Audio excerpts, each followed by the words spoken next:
Bienvenue sur Conte fait con. D'ailleurs, à la fin de la vidéo, du coup, il va y avoir un teasing sur l'avancement de nos travaux dans nos locaux horrifiques. Aujourd'hui, nous avons récupéré le témoignage de Romain qui est tombé nez à nez avec des intrus chez lui quand il était plus jeune. Un peu comme dans le film Maman, j'ai raté l'avion. Hello. Je m'appelle Romain, j'ai 34 ans, je suis graphiste indépendant et j'habite sur les hauteurs de Grenoble. Il se passionne pour l'écriture et la musique et il crée des jeux de société. Je suis l'auteur du compte à phrases sur Instagram qui s'appelle La Marmite à penser, le créateur du jeu de société à boire qui s'appelle On se la colle. Je suis aussi le fondateur d'un groupe de rock qui s'appelle Valé Navis. C'est donc un artiste et pas vraiment quelqu'un qui était prêt à une confrontation avec des intrus armés chez lui. Bref, la réalité est dure, froide et flippante. Alors que s'il était dans un jeu vidéo comme Raid Shadow Legends par exemple, Romain aurait juste réglé le problème avec des gros coups de tatane. Vous avez saisi du coup, c'est notre sponsor badass. Et pour rappel, Raid Shadow Legends, si ça vous a échappé, c'est un jeu mobile free-to-play. Et plus précisément, un jeu de rôle et de collection au tour par tour dans un univers de fantasy. Alors, pourquoi tester le jeu? Eh bien, voici 3 raisons qui pourraient vous donner envie. Alors 1, les graphismes, ils ont quand même mis le budget. Regardez quand même, c'est quand même très beau et ça tourne sur un smartphone. On est sur des graphismes qui sont plus proches d'un jeu console là, typiquement. 2, le nombre de champions. Du coup, voilà, si vous adorez collectionner, sachez qu'il y a plus de 600 champions. C'est énorme. Et 3, les nouveautés, parce que Raid propose très régulièrement du nouveau contenu et ça permet de renouveler constamment l'expérience quand vous êtes joueur. Et en parlant de nouveautés, Raid vient de sortir une nouvelle fonctionnalité qui s'appelle l'éveil et un nouveau donjon, la forteresse des jumeaux de fer. Et si vous réussissez à vaincre les jumeaux de fer, vous pourrez réveiller vos champions. C'est-à-dire que vous pourrez choisir ce qu'on appelle une bénédiction qui va booster vos champions en combat. Et ça, ça change quand même pas mal les stratégies, donc c'est vraiment top. Et Raid vient aussi de sortir une version légendaire surpuissante du champion Death Knight. Alors lui, il est calme, il est puissant, un peu comme moi quoi, pour l'aspect calme. Pas vrai Mathilde? Oui, surtout. Surtout ça, surtout calme. Et lui, vous pouvez l'obtenir si vous jouez gratuitement, juste en vous connectant 7 jours sur le jeu d'ici le 27 octobre. Bref, pour profiter de ça, vous pouvez utiliser le code promo DKRISE pour obtenir un tas d'objets gratuits et passer instantanément votre nouveau champion le plus fort au niveau 50. Bon, si vous n'avez pas encore téléchargé Raid, passez par le lien en description ou scannez le QR code ici à l'écran et vous aurez un pack de démarrage gratuit d'une valeur de 30 $. Et dans ce pack, vous aurez tout ça offert. Bon, tout ce trésor vous attend ici, mais voilà, assez parlé, revenons à Romain. Parce que son histoire avec ses histoires d'intrus était vraiment très étrange. Et je vous raconte ça tout de suite.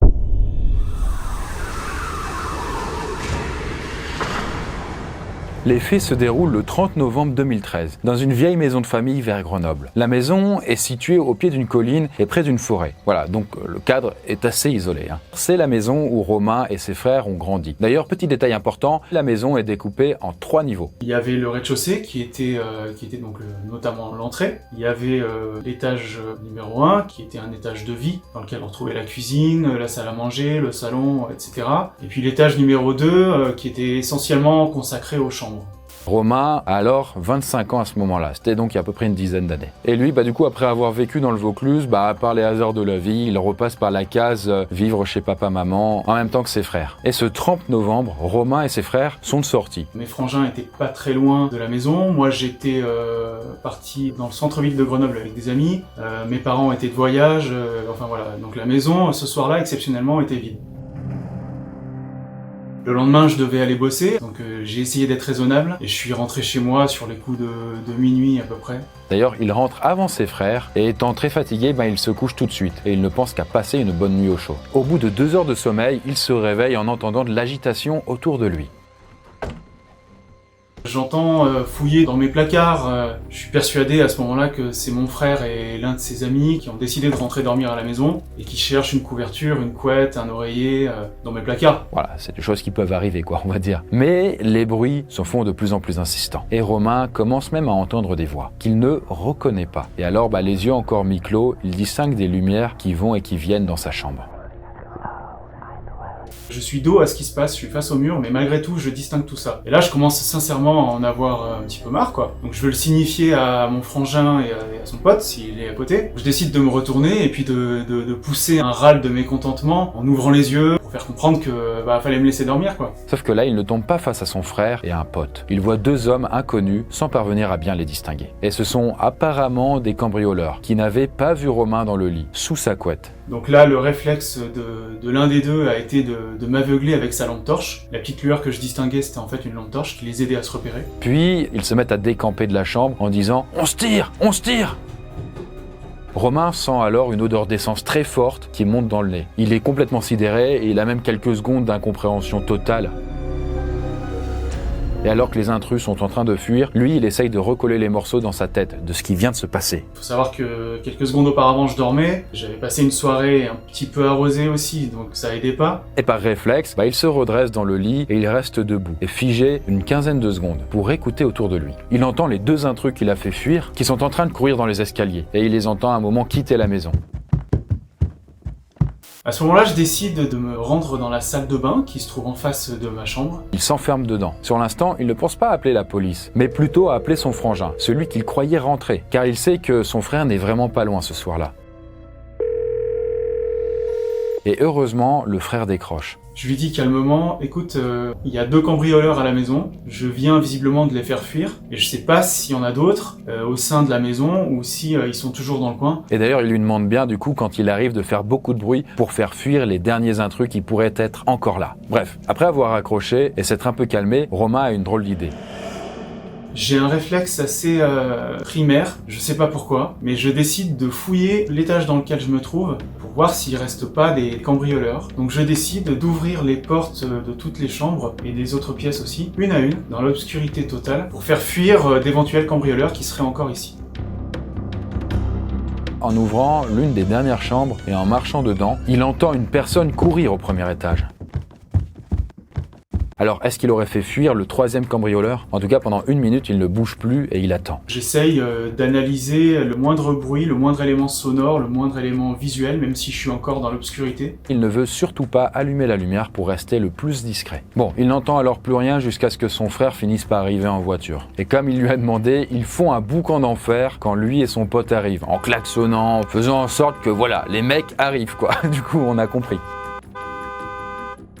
Je les entends descendre de la voiture et je les entends hurler. Et je remarque qu'il n'y a plus de bruit aux alentours. En tout cas, dans la maison, il n'y a plus de bruit, c'est sûr. Là, il est rassuré et il descend les 2 étages pour les rejoindre. Ensemble, ils allument alors toutes les lumières et ils constatent que la maison est à ce moment-là bel et bien vide. C'est à cet instant qu'on décide, la tête plus reposée, d'appeler la police.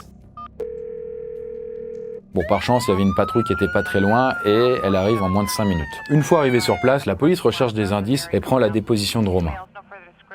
Et avec mon frangin, on en profite pour faire un rapide état des lieux. On constate assez vite qu'il nous manque pas mal de bijoux, de valeurs, des montres, des objets en tout cas facilement transportables. Et surtout, ce qu'on remarque, en plus de la maison un petit peu en bordel et sans dessus-dessous, c'est qu'au niveau de la porte d'entrée, les malfaiteurs avaient prévu des caisses entières de matériel un peu plus conséquent, des matériels plus lourds, des ordinateurs, nos consoles de jeux, des télés. Voilà des choses qu'ils avaient mis vraisemblablement de côté pour les prendre à la fin du cambriolage et partir de manière un peu plus tranquille avec ces grosses caisses, quoi. Mais bon, les cambrioleurs ont été pris sur le fait et ils ont dû laisser ça au moment où ils se cassaient. Donc ça prouve bien que ces intrus étaient des cambrioleurs. Je fais part de certaines de mes remarques aux policiers.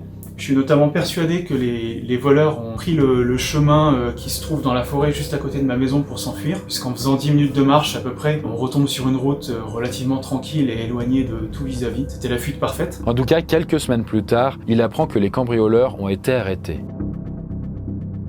Ils sévissaient pas mal dans le coin ces derniers temps, probablement un petit peu avant les fêtes de Noël, ça se fait malheureusement assez couramment. Et d'ailleurs, il apprend aussi que ces types étaient armés lors de leur cambriolage. Et en prenant cette information en compte, je me dis que j'ai eu beaucoup de chance finalement. Le soir où je me suis retrouvé face à ces cambrioleurs en face à face, j'ai eu beaucoup de chance qu'ils n'aient entre guillemets que le réflexe de m'aveugler avec leur lampe torche. Je me dis que l'un d'entre eux aurait pu sortir une arme et dans la panique, pourquoi pas l'utiliser. Donc voilà, je relativise beaucoup, je me dis que ça aurait pu être bien plus dramatique.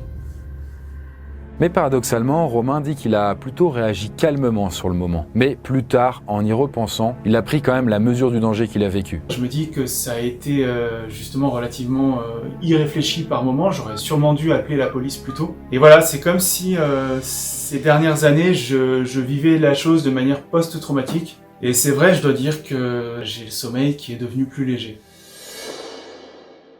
En tout cas, vous, qu'est-ce que vous avez pensé de cette histoire? Est-ce que vous avez déjà été, par exemple, confronté à des cambriolages? Bon, en tout cas, clairement, on ne vous le souhaite pas. D'ailleurs, quelle était justement la fameuse odeur d'essence qu'il a sentie? Pourquoi il y avait de l'essence? Est-ce que vous le savez? Peut-être que les cambrioleurs s'étaient aspergés pour ne pas que leur odeur soit retracée. Est-ce qu'ils avaient l'intention de faire tout flamber? En tout cas, d'après le rapport du ministère de l'Intérieur, il y a eu quand même 190 000 cambriolages en France rien que l'année dernière. C'est d'ailleurs des chiffres un peu en hausse par rapport aux années précédentes. Toutefois, il est quand même rare qu'il y ait des confrontations entre le cambrioleur et le propriétaire. Parce que bon, à part les alarmes, n'oubliez pas qu'une bonne protection recommandée est la simulation de présence. Par exemple, avec des prises programmables, on peut simuler l'ouverture de la télévision, des lumières, pour faire croire qu'il y a tout le temps quelqu'un chez vous, quoi. Sur ce, avant de terminer, je vais vous laisser sur un petit teasing de l'avancement des travaux dans nos locaux horrifiques qu'on est en train d'aménager à Lyon. Pensez évidemment, comme je l'avais dit en intro, à télécharger Raid Shadow Legends si ça vous dit. C'est le moment idéal à la rentrée pour pouvoir vous lancer dans le jeu. Sur ce, moi je vous dis à la prochaine.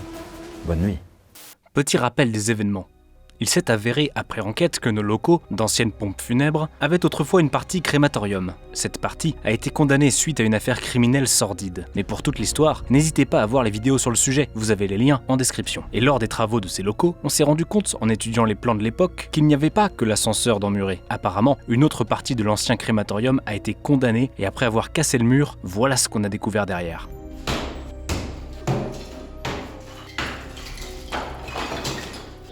Aller voir. Ah, on voit mieux là. Je sais pas à quoi c'est censé servir. Y a pas de nom. Bon bah, je confirme, hein, y a personne. Il y a des vieux cartons, y a une pièce.